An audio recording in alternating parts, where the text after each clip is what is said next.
যশোরের কেশবপুর উপজেলার পাথরা পল্লী উন্নয়ন মাধ্যমিক বিদ্যালয়ের প্রথম পুনর্মিলনী অনুষ্ঠানে 10 মে 2025 প্রধান অতিথির আসন অলংকার করেন অন্তর্বর্তীকালীন সরকারের প্রধান উপদেষ্টার প্রেস সচিব মোহাম্মদ শফিকুল আলম। তিনি সাংবাদিকদের উদ্দেশ্যে যা বললেন।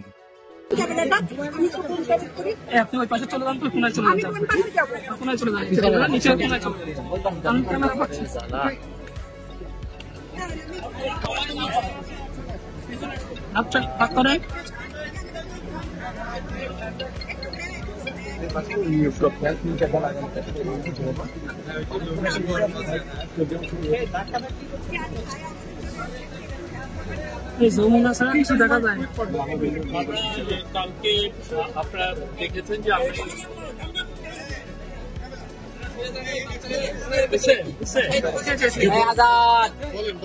আমরা দেখেছেন কালকে গতকাল আমরা একটা গভর্নমেন্টের তরফ থেকে একটা স্টেটমেন্ট দেওয়া হয়েছে। এখানে আমরা স্পষ্ট বলেছি যে যারা এই ঘটনার সাথে জড়িত, হ্যাঁ, যে স্বৈরাচারের যিনি প্রেসিডেন্ট ছিলেন তাকে যে চলে গেলেন সেই বিষয়ে যারা সত্যিকার অর্থে এই বিষয়টির সাথে জড়িত আমরা সবাইকে এখন তাদেরকে ইনভেস্টিগেট করছি এবং সেই অনুযায়ী অ্যাকশন নেওয়া জন্য আজকে জরুরি সভা ডাকা হয়েছে। তো আমরা এটাও দেখছি যে দেশব্যাপী আওয়ামী লীগকে নিষিদ্ধ ঘোষণার দাবিতে যে একটা আন্দোলন চলছে, তো এইটার ব্যাপারে কোনো এই ব্যাপারে আপনারা দেখেছেন যে গতকাল তো আমরা একটা স্টেটমেন্ট, আমি ওই স্টেটমেন্টের বাইরে আমার কিছু বলার নাই। বাট আজকে একটা মিটিং আছে, এটা সত্যি আজকে 8টার সময় কাউন্সিল অফ অ্যাডভাইজার বসছেন। সেই মিটিং এর এজেন্ডাটা হচ্ছে যে আইসিডি যেটা অ্যাক্ট আছে সেটা একটা অ্যামেন্ডমেন্ট একটা প্রস্তাবনা করা হচ্ছে, সেটা নিয়ে ডিসকাশন। ভারতের যে বাংলাদেশের যে 4টি চ্যানেলের যে ইউটিউব বন্ধ করে দিয়েছে 6টা মোট, ভারতেরও কিছু চ্যানেল যে প্রোপাগান্ডা চালাচ্ছে বাংলাদেশকে নিয়ে, আপনারা কোনো উদ্যোগ নিচ্ছেন না তাদের প্রোপাগান্ডা? দেখছি যে তারা কি ভয়াবহ রকমের বাংলাদেশকে নিয়ে প্রোপাগান্ডা চালায়। এটা ভারতের নতুন কিছু না। ভারতের চ্যানেলগুলো আমরা অনেকদিন ধরে দেখছি যে তারা যা তা নিউজ করে, এটা কোনো মিনিমাম কোনো স্ট্যান্ডার্ড নাই। সেই কম্পারিজনে যদি বলেন যে বাংলাদেশের যে চ্যানেলগুলো বন্ধ করা হয়েছে খুবই আনফর্চুনেট, তাদের কোনো সুনাম আছে। যমুনা টিভি বা যে সমস্ত টিভির বর্ণনা করা হচ্ছে এটা তো বন্ধ করা হচ্ছে, এটা তো মানে খুবই রেসপেক্টেড মিডিয়া বাংলাদেশে। তারা তো আমরা জানি না, যারা ওই পারে যে সমস্ত নিউজ, ওই পারে নিউজটা হয়ে গেছে এন্টারটেনমেন্ট। কে কত জোরে কথা বলতে পারে, কে কত নাটক করতে পারে, এইটা হচ্ছে ওইখানে নিউজের।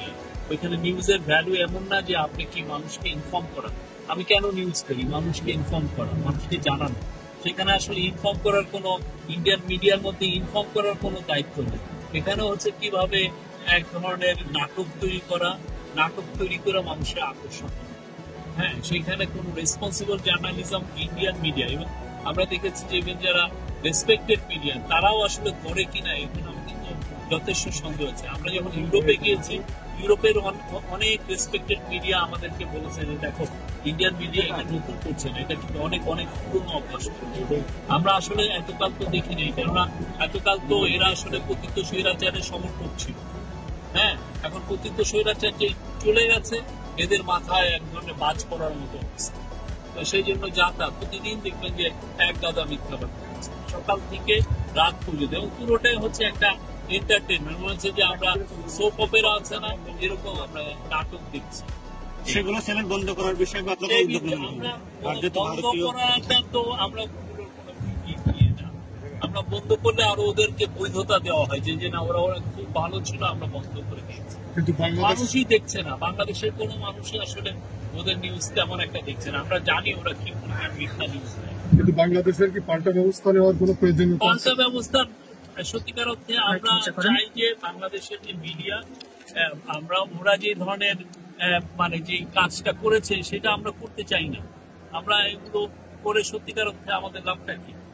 কেননা সত্যিকার অর্থে ওরা যে ধরনের মিথ্যা নিউজ দেয়, আমাদের সবাই জানে কি পরিমাণ মিথ্যা নিউজ দেয়। পুরোটা তো একটা নাটক, একটা তামাশার একটা শো হয়। কিন্তু আমাদের কেউ দেখেন, আপনারা কেউ দেখেন ইন্ডিয়ান চ্যানেল না? এক ধরনের আমরা যখন নজর আসে, যখন কথা ওরা বলে। আচ্ছা, আপনি তো একজন প্রতিযোগিতা সাংবাদিক বাংলাদেশে, আপনি কি দুই দেশের এই যে গণমাধ্যমের এখনকার যে চরিত্র এটা কিন্তু তুলনা করবেন? না, আমরা অনেক ভালো মিডিয়া, বাংলাদেশের মিডিয়া অনেক ক্ষেত্রেই ভালো, যদিও মাঝে মধ্যে তারাও অনেক ধরনের অপতথ্য ছড়ানোর চেষ্টা করেন, বাট আমরা দেখেছি জেনারেলি বাংলাদেশের মিডিয়া ইন্ডিয়ার, যদি ইন্ডিয়া থেকে কম্পেয়ার করেন মাছ যে কোনো দিন আমাদের অন্তত মিডিয়াতে আমি দেখি না যে একজনের নাটক করার অভ্যাস আছে সেরকম। কেউ কেউ আছে যারা ধরেন পতিত স্বৈরাচারের সময় আমরা দেখেছি যে কি ভয়াবহ রকমের মিথ্যা নিউজ হয়েছে, মানুষকে জঙ্গি সাজানো হয়েছে, অপোজিশনের অধিকারটা কেড়ে নেওয়া হয়েছে। সেই সময় অনেক মিডিয়া এই আওয়ামী লীগের প্রোপাগান্ডার টুল ছিল, সেগুলো আমরা করতে দেখেছি। এখন আমরা চাই যে এই জার্নালিজমটা রেসপন্সিবল জার্নালিজম হোক, সবাই মিলে রেসপন্সিবিলিটি সইতে, যাতে আপনাদেরই লাভ। আপনারা যদি ভালো নিউজ করেন, সামনে পলিটিক্যাল গভর্নমেন্ট আসছে, আপনারা সেই সময় আরো ভালো নিউজ করতে পারবেন। এখনই আমরা চাই যে ফ্রিডম অফ স্পিচটা, মানুষের যে কথা বলার যে অধিকারটা এখনই ডিস্ট্রিবিউশনাল হোক, যাতে পরবর্তীতে কেউ আপনাকে অ্যাটাক না করে, কেউ যেন আপনার অধিকারটা কেড়ে না নেয়। সেই জায়গাটা আপনারাই তৈরি করতে হবে ভালো রেসপন্সিবল।